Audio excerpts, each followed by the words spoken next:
Okay, so welcome to this topic, which is consumer culture, the environment and waste.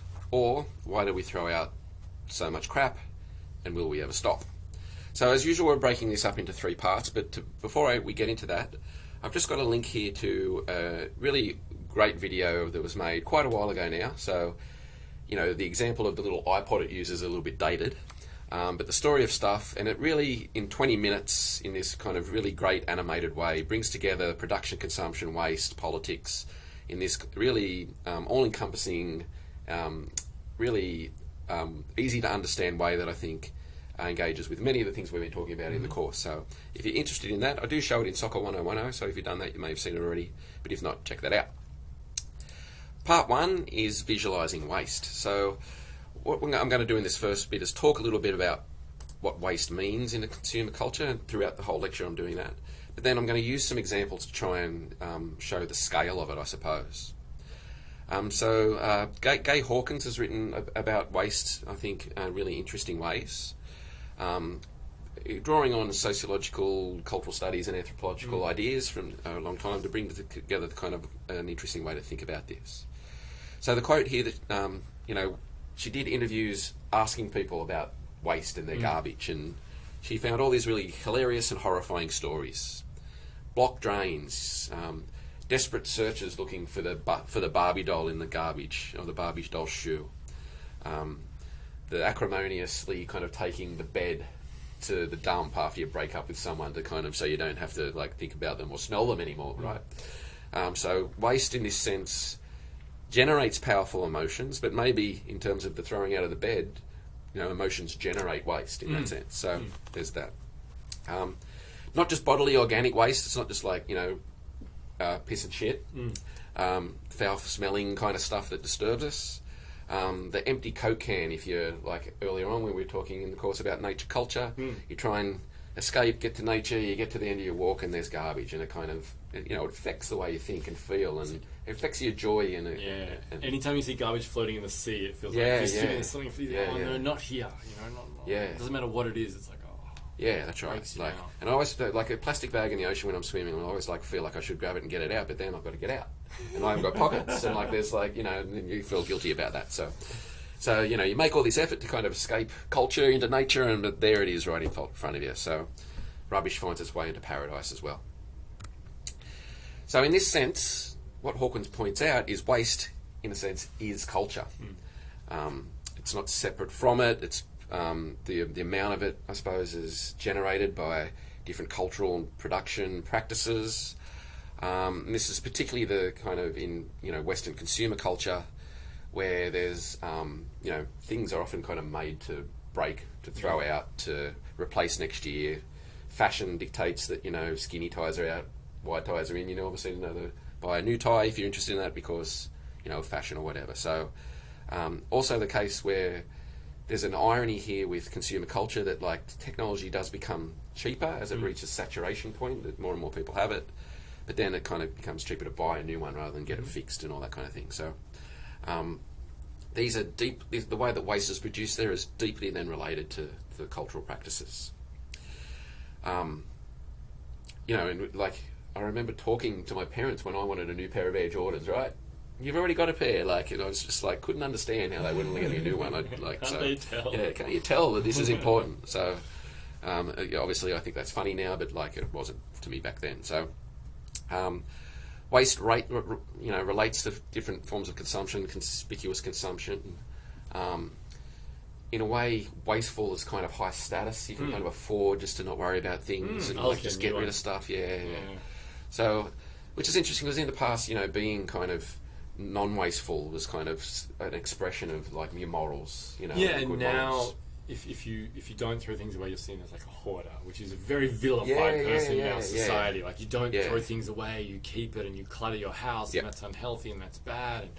And, so there also is quite a social shift around the person who won't let go. So and consuming constantly is kind of an expression of being a functioning adult these days, which again is very much related to consumer culture and some of the things we were looking at earlier in the course. So, we have freedom to waste, to discard things that are still perfectly useful, which, from the sociological view of kind of making the normal look strange, it's kind of stupid when you think about it. Okay, so some examples of this. The thing about waste, and this is something that Hawkins points out, is that it's hidden from us. I mean, much of the things we do, we kind of go out to the backyard, we put stuff in the bin, we take the bin out once a week, it gets taken away from us, and then we never really think about it again and what the implications are, where it goes, what happens to that stuff. One example is the Great Ocean Garbage Dump, sometimes called the Great Ocean Garbage Gyre, I think, and which is, I'll just skip a slide, which is, up above Hawaii there, and it's this kind of circulating mass of garbage that's going round and round with the tides. Basically, all the countries that surround the Pacific Ocean, from the Americas down to South America, the kind of east coast of Asian countries down to Australia, all the plastic in our storm drains that washes into the ocean ends up in this thing circling round and round and round. So this isn't just a problem for kind of, standing on this crap on the beach. It kills stuff. It kind of wraps around, the necks of fish and birds and things like that. But not only that, plastic breaks down in the ocean. It becomes oily substance that fish then eat. It's getting in the bloodstreams of fish, and then we're eating it. So, again, waste here isn't just a sense of like matter out of place, of being crap that we have to deal with and like clean up or whatever. Waste here is becoming something that we eat. Yeah. We don't want to, but it's happening. We don't know the health implications of it. It's kind of just very complex, who knows. So this relates to the risk society thesis, that much of the progress of society is actually producing risks. Science produces all these wonderful things to make our lives better, but then we realise that there's actually detrimental effects of this. New science comes along to try and clean up the collateral damage of previous science, and it all just kind of keeps going. So the Great Ocean Garbage Dump is a good example of that, and there's a graph there you can look at.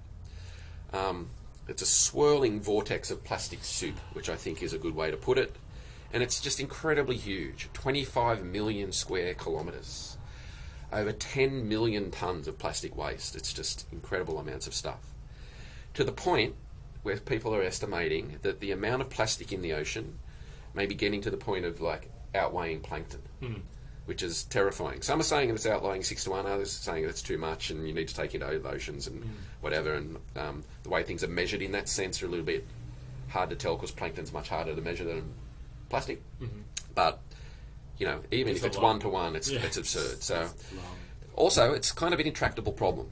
Now that it's out there, it can't really be collected. It's just too big to scoop up. There's too much of it to scoop up, but some of the bits of it are too small to scoop up. So, the hydrocarbons here are kind of melting into the ocean. It's environmentally problematic. The only way to really stop it is to stop wasting plastic. So we have lots of discourses about non-plastic bags and all that kind of stuff, but it's not really having much of an effect at the moment. So is it probable to stop? Doesn't appear to be at the moment. And I say this as someone that's kind of used plastic today myself, right? Because plastic, again, is so systematically embedded in our day-to-day lives that it's actually really difficult not to use. So there's that. Now the photo there and the photo on the next page is from the artist Chris Jordan, who has spent his career making artworks through photography that kind of express some of the problems of waste. And this is one of his photos from Midway, which is an island that's in the Gyre. There's a quote there that you can read, but essentially this island is just covered in dead birds. These birds feed by flying down into the ocean, scooping up fish, but now they're just scooping up plastic. They end up consuming so much plastic that they return there and die and just rot away. That's not a staged photo. That's an actual thing that he came across.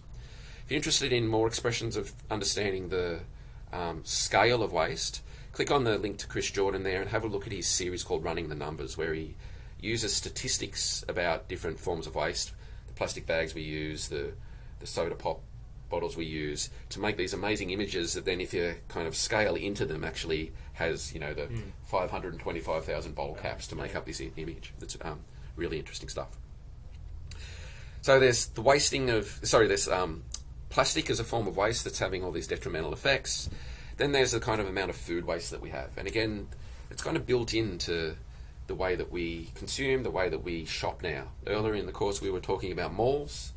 And really, the supermarket and the way things are packaged, the way things are sold, encourage us to buy too much through convenience, especially. So, and it's also like we tend to make bigger meals that we need, and we kind of throw all this stuff out. So, again, these figures are a little bit dated. They're from Australia Institute reports, but it's estimated we throw out about 5 billion worth of food each year.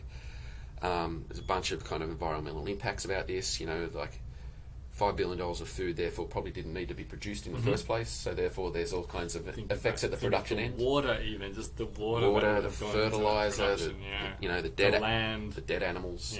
So it relates to household income. More privileged people waste more stuff. So food waste increases with household income and decreases with larger household sizes. So more people in the house, not a bigger house, more people in the house tend to waste less. So there's a bunch of stats there you can have a look at. And what's interesting about this is most people are concerned about food waste and feel guilty about it, but kind of do it anyway. Yeah. People make efforts to reduce this when they can, but also it relates to our lifestyles. We're all really busy.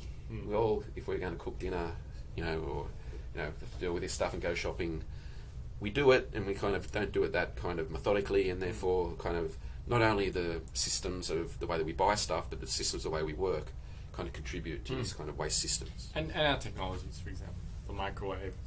I don't have a microwave for the purpose of we want to only make the amount we'll eat, but people think we're very unusual. It's like, how can you reheat things? Like, we just try not to. Yeah, right. Put it on the saucepan. Yep. And I think it goes back to a lot of the 7 cheap things that we talked about much earlier on in the course.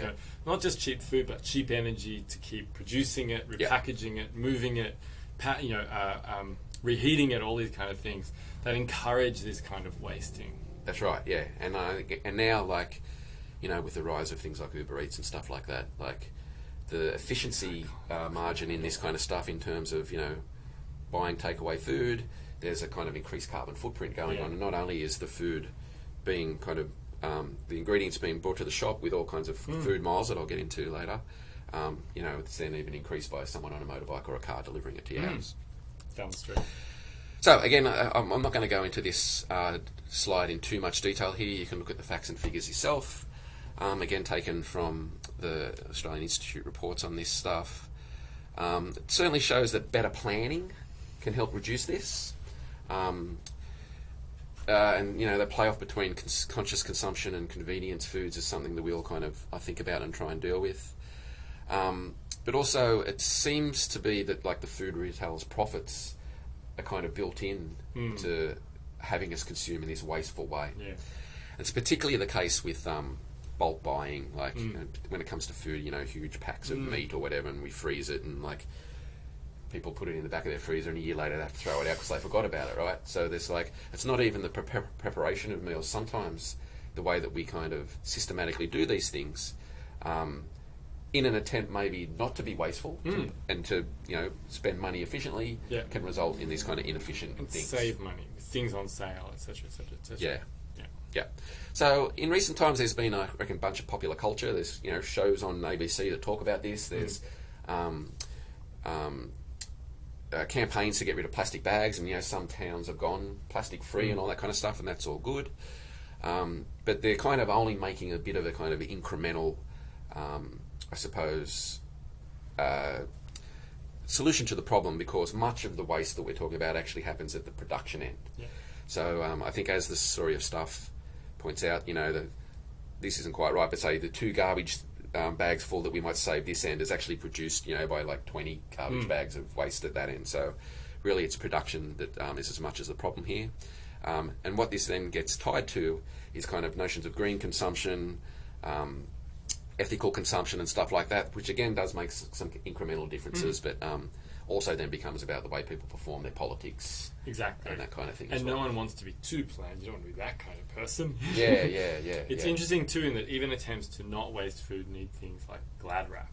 I'm going to save that, I need it again, so you cover it with this, rather than really containers that you've got to wash out and do this kind of stuff. And so, and then the washing out creates water. So So it's very difficult, even when people try to act ethically Yep. and try to act responsibly, that the tools we have to do so are so limited in lots of ways. Yeah. And I think I said this in an earlier lecture that like I used to do this lecture live. Yeah.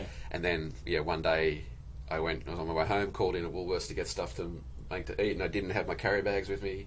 I had to use plastic bags, and I was instantly then worried that I'd see a student that I was just talking to about all this waste in, and I would have felt really guilty and a hypocrite.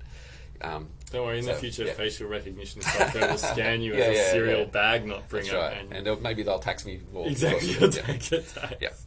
Okay, so we've got to the end of the material here. In the next part, we'll talk about thinking about the idea of progress.